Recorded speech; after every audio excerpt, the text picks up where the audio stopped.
Capítulo 3. O assassinato no Expresso do Oriente. Por que não deveríamos formar uma sociedade secreta com um único objetivo, a promoção do Império Britânico, para trazer todo o mundo não civilizado sob o domínio britânico? Cecil John Rhodes, 1877. Neste ponto, devemos retornar à nossa história de O Assassinato no Expresso do Oriente. O inspetor Poirot percebeu que alguém havia alterado a cena do crime para confundi-lo.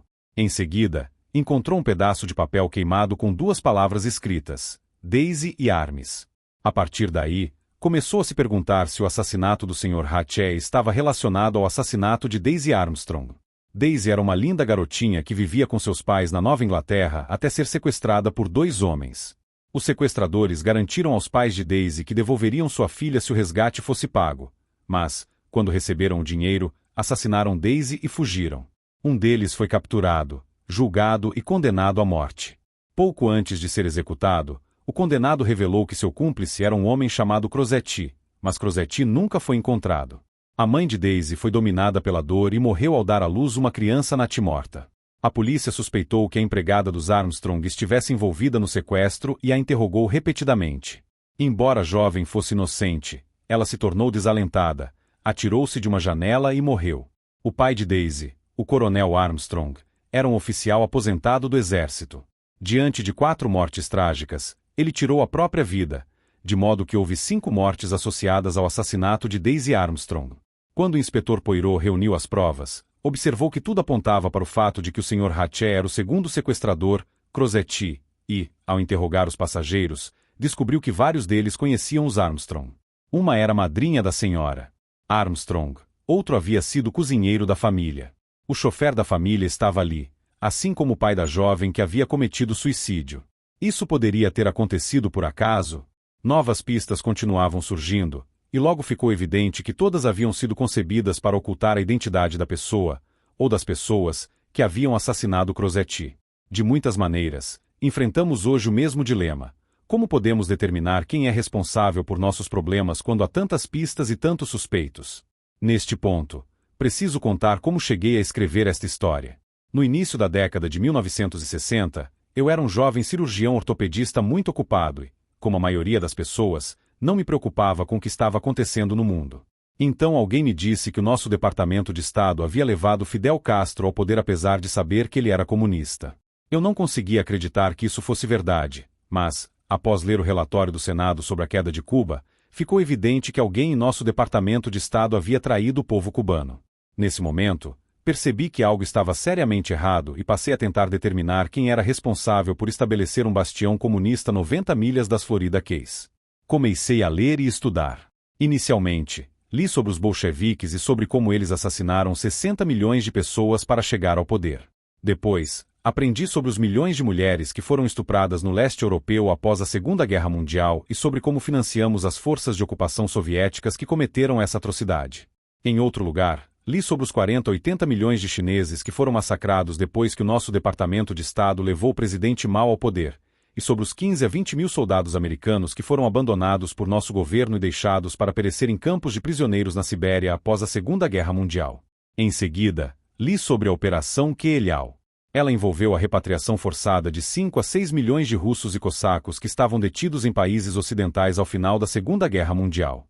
Muitos deles cometeram suicídio em vez de retornar à sua pátria, e a maioria dos que foi enviada de volta foi executada ou mandada para a Sibéria para morrer trabalhando em campos de trabalho escravo.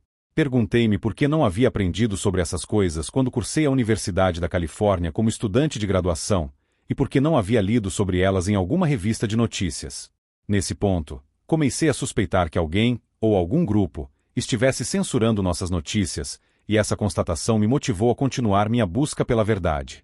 Em 1962, os comunistas controlavam a Rússia, toda a Europa Oriental, metade da Alemanha, a Coreia do Norte, a China, Cuba, o Vietnã do Norte, o Laos e a Indonésia.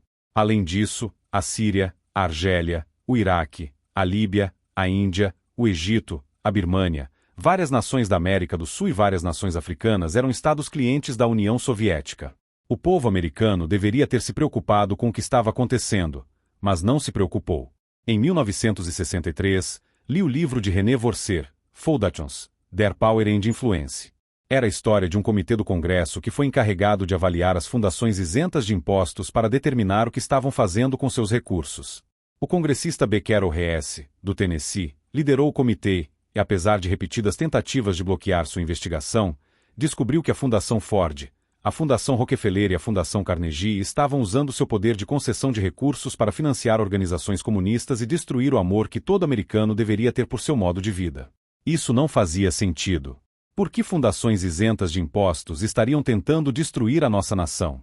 Em seguida, li o livro de Dan Soot, The Invisible Government. Ele descrevia o Council on Foreign Relations e como ele se articulava com as fundações isentas de impostos, o Departamento de Estado e os líderes de ambos os partidos políticos.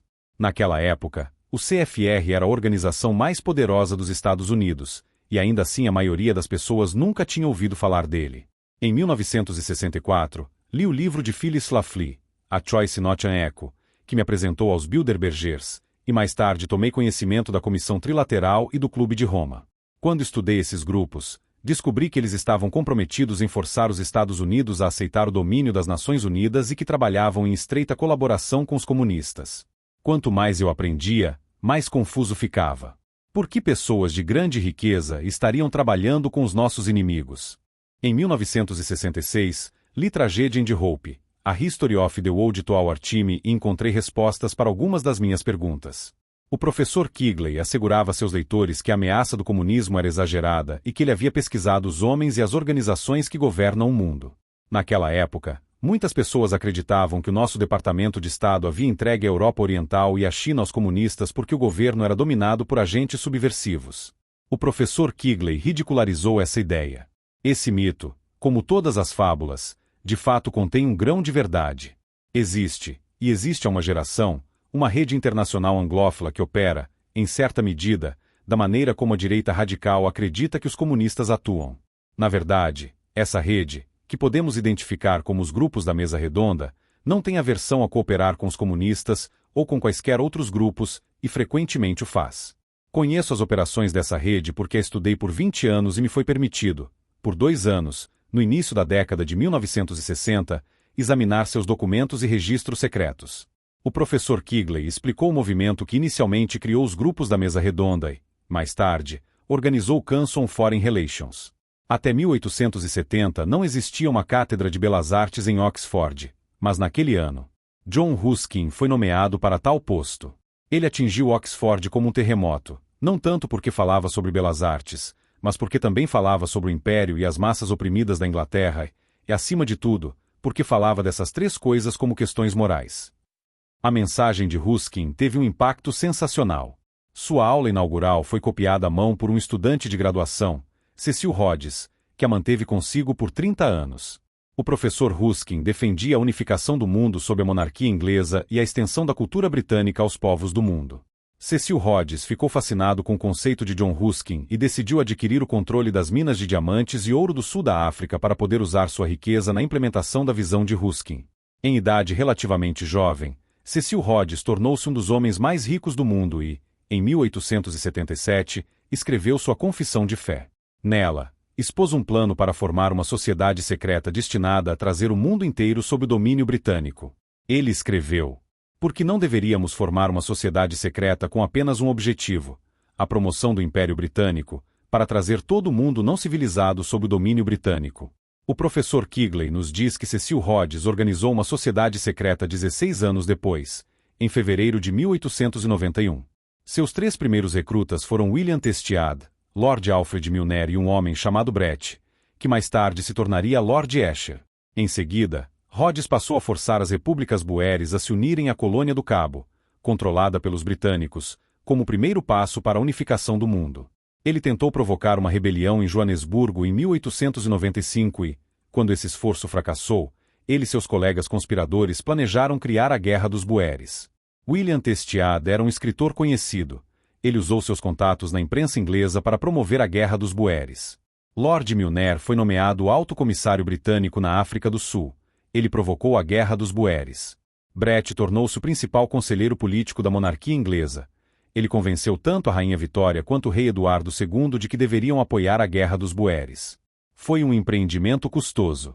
Os Boeres perderam 7.000 homens. o exército inglês teve 100.000 baixas. Lord Milner ordenou que o exército britânico implementasse uma política de terra arrasada para forçar a rendição dos boeres, e quando a guerra terminou, o Transvaal estava em ruínas. Cecil Rhodes morreu em 1902, e Lord Milner assumiu o controle do traste de Rhodes e de sua sociedade secreta. Assim como Rhodes, Milner acreditava na visão de John Ruskin de unir o mundo sob o domínio britânico. Consequentemente, levou um grupo de jovens aristocratas à África do Sul para ajudar a reconstruir o Transvaal, e, enquanto estavam lá, ensinou-lhes sobre sua obrigação de ajudar os outros e sobre o plano de Rhodes para unir o mundo. O grupo passou a ser conhecido como o Jardim de Infância de Milner e acabou se tornando o círculo externo de sua sociedade secreta. Em 1909, o Jardim de Infância retornou à Inglaterra e organizou o primeiro grupo da Mesa Redonda.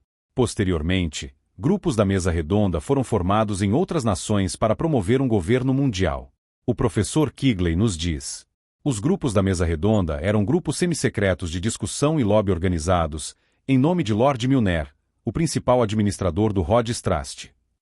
O propósito original desses grupos era buscar a federação do mundo de língua inglesa segundo as diretrizes estabelecidas por Cecil Rhodes e William Testiad, e o dinheiro para o trabalho organizacional veio originalmente do Rhodes Trust. Em 1915, grupos da Mesa Redonda existiam em 7 países, incluindo a Inglaterra e os Estados Unidos. Desde 1925, houve contribuições substanciais de indivíduos ricos e de fundações e empresas associadas à Fraternidade Bancária Internacional, especialmente organizações associadas a JP Morgan, as famílias Rockefeller e Whitney, e aos associados da Lazard Brothers e da Morgan, Grenfell and Company. Assim, vemos a estreita relação que se desenvolveu entre os grupos da Mesa Redonda e a Fraternidade Bancária Internacional. Lord Milner, membros de seus grupos da Mesa Redonda e vários outros discípulos do professor Ruskin assumiram o controle do governo inglês, fomentaram a Primeira Guerra Mundial e forçaram a Grã-Bretanha a entrar nessa guerra. Por quê? Para criar a Liga das Nações e um governo mundial. Quando a guerra terminou, a Inglaterra estava falida. Os homens de Lord Milner reuniram-se com o Coronel House e seus seguidores na Conferência de Paz de Paris e pediram que eles assumissem a liderança de seu movimento. Os americanos concordaram. Como resultado das reuniões que se seguiram, institutos reais de assuntos internacionais foram estabelecidos em várias nações da Commonwealth, e o Council on Foreign Relations foi criado nos Estados Unidos. O professor Quigley nos diz que Lionel Curtis, membro do Jardim de Infância de Milner, recebeu a tarefa de criar as novas organizações. No final da Guerra de 1914, tornou-se claro que a organização desse sistema precisava ser grandemente ampliada. A tarefa foi confiada a Lionel Curtis, que estabeleceu, na Inglaterra e em cada domínio, uma organização de fachada para o grupo local da Mesa Redonda já existente. Essa organização de fachada, chamada Royal Institute of International Affairs, tinha como núcleo em cada área o grupo da Mesa Redonda existente e submerso. Em Nova York, era conhecida como Council on Foreign Relations e era uma fachada para JP Morgan and Company em associação com um muito pequeno grupo da Mesa Redonda americano. De fato, os planos originais para o Royal Institute of International Affairs e o Council on Foreign Relations foram elaborados em Paris. Na página 866 de seu livro, o professor Quigley revelou o que está por vir e a natureza fraudulenta de nosso processo político. Fica cada vez mais claro que, no século XX, o especialista substituirá o magnata industrial no controle do sistema econômico, assim como substituirá o eleitor democrático no controle do sistema político. Espera-se que os elementos de escolha e liberdade possam sobreviver para o indivíduo comum, no sentido de que ele possa ser livre para escolher entre 2 grupos políticos opostos, mesmo que esses grupos tenham pouca escolha de políticas dentro dos parâmetros estabelecidos pelos especialistas, e possa ter a opção de transferir seu apoio econômico de uma grande unidade para outra.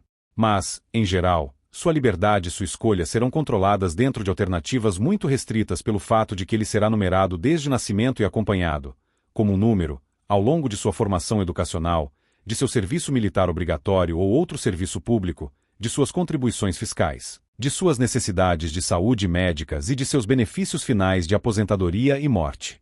Em seguida, ele explicou como o nosso processo eleitoral realmente funciona. O principal problema da vida política americana por muito tempo tem sido como tornar os 2 partidos do Congresso mais nacionais e internacionais. O argumento de que os 2 partidos deveriam representar ideais e políticas opostos, um, talvez, da direita e o outro da esquerda, é uma ideia tola, aceitável apenas para pensadores doutrinários e acadêmicos. Em vez disso, os 2 partidos deveriam ser quase idênticos, para que o povo americano possa expulsar os canalhas em qualquer eleição sem levar a mudanças profundas ou extensas de política. Você já se perguntou por que não tentamos vencer as guerras para as quais enviamos nossos homens para lutar? O professor Quigley explicou a nova agenda. A ideia americana bastante ingênua de que os objetivos da guerra envolvem a destruição do regime inimigo e a imposição ao povo derrotado de um sistema democrático com uma economia próspera, será, sem dúvida, substituída pela ideia de que o regime inimigo deve ser mantido, talvez em uma forma modificada, para que tenhamos algum governo com o qual possamos negociar a fim de obter nossos objetivos mais limitados.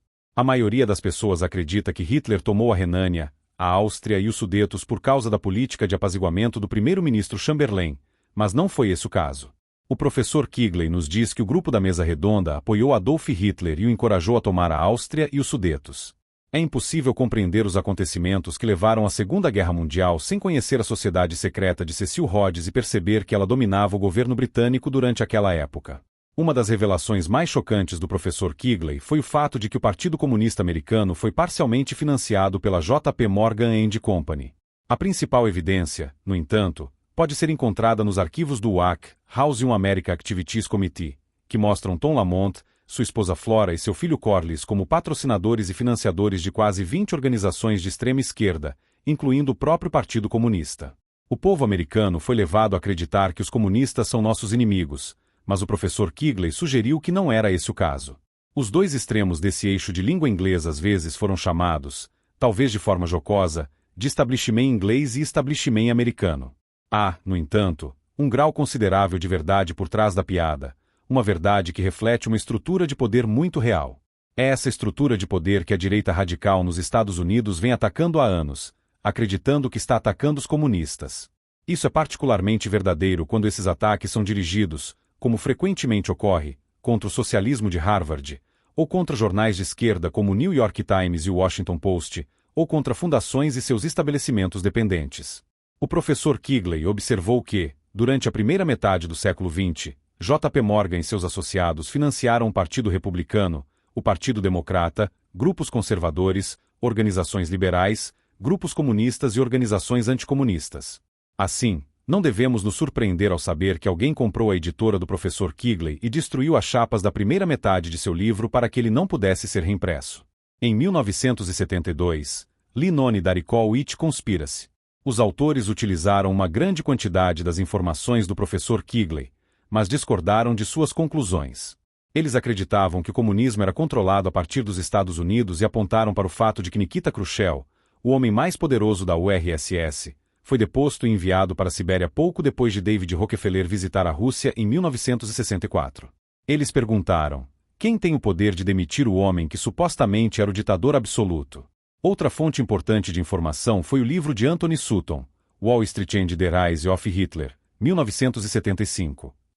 Ali aprendi que a General Motors, a General Electric, a International Telephone and Telegraph Company, a Ford Motor Company, o Chase Manhattan Bank, a Guaranty Trust Company, um banco Morgan, a Exxon e muitas outras corporações americanas financiaram Adolf Hitler e lhe forneceram as armas e os suprimentos de que precisava para travar a Segunda Guerra Mundial.